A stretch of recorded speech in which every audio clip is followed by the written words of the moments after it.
Last week, Ray talked about forgiveness in her sermon, illustrating Jesus' insistence that we should forgive not 7 but 77 times, and finishing with a joke about the priest who didn't write a sermon for 77 weeks.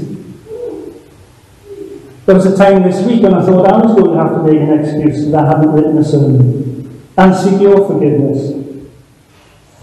I read my first draft to Joyce about midweek, and she stopped me halfway through and said, "I'm losing the will to live." I really struggled with Jesus' meaning by use of the parable you just listened to. It's one of the last couple of parables in Matthew, and one that doesn't appear in any of the other Gospels. I think it deals with a very human trait, that of envy or jealousy. I mean, let's be honest. When you heard the parable of the labourers in the vineyard, did you think it was fair and equitable that the workers who had toiled and slaved all day long in the hot sun were going to get the same wages as those who had only worked for an hour? I think not. The parable runs against the grain of one of our most deeply ingrained values, the value of hard work and just reward. Surely, the more you work and the more productive you are, the more you ought to get paid. I don't know many who would disagree with that. And it prompted the vineyard labourers who had worked all day to complain, "But you have made them equal to us." I believe that this parable is directly connected to the story of the rich young man in the previous verses of Matthew. The young man had asked Jesus what he must do to have eternal life. And even after he tells Jesus he lives by the commandments, Jesus tells him that he must sell all of his belongings and give the money to the poor. And the young man goes away sadly because he has many possessions. Then Jesus tells the disciples that it's easier for a camel to pass through the eye of a needle than for a rich man to enter the kingdom of heaven. On hearing this, the disciples were puzzled, asking who then can be saved. And Peter saying to Jesus that he and the other disciples have given up everything to follow Jesus, what then will we have? And Jesus tells them that those who do sacrifice everything in his name will have eternal life, but many who are first will be last, and the last will be first. And I think Jesus may have used this parable to provide further explanation for that line of reasoning. In any event, Jesus meant to teach just one thing, that some who think they're first in the world are going to find themselves last in heaven. The parable provokes one of the most primitive cries that stretches from childhood into old age. How many times have you heard that that's not fair? And life sometimes feels like that.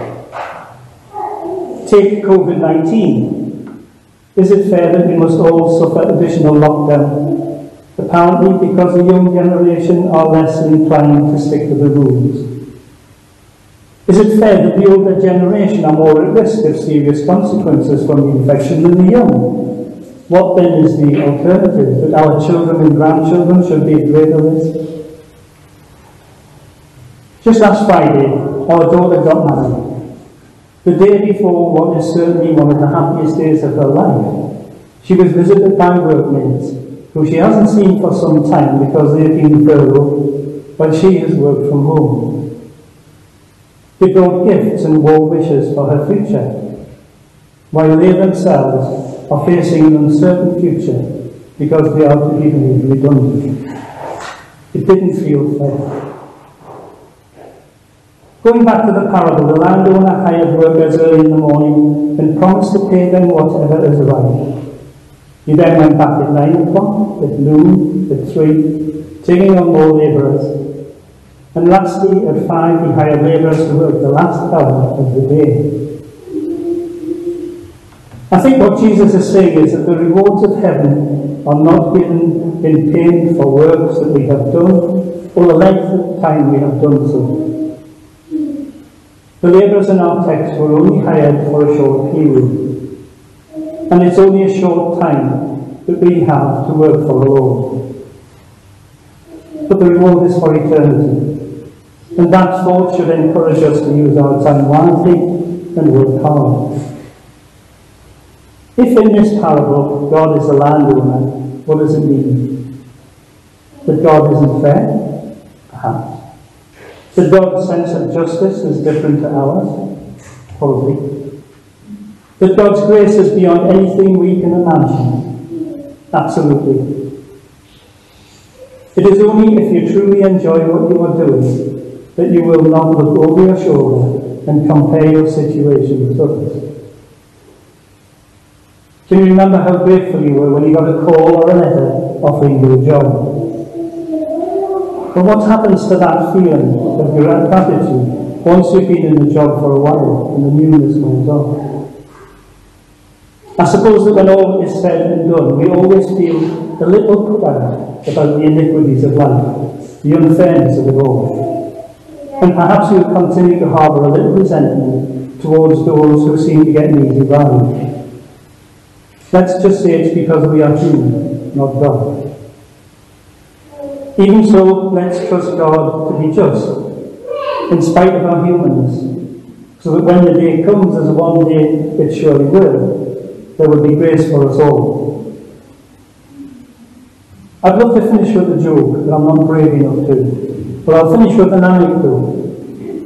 It's about a man who arrives at the pearly gate, where the angel guarding the gate tells him that to gain entry he must have scored 100 points for his conduct while on earth.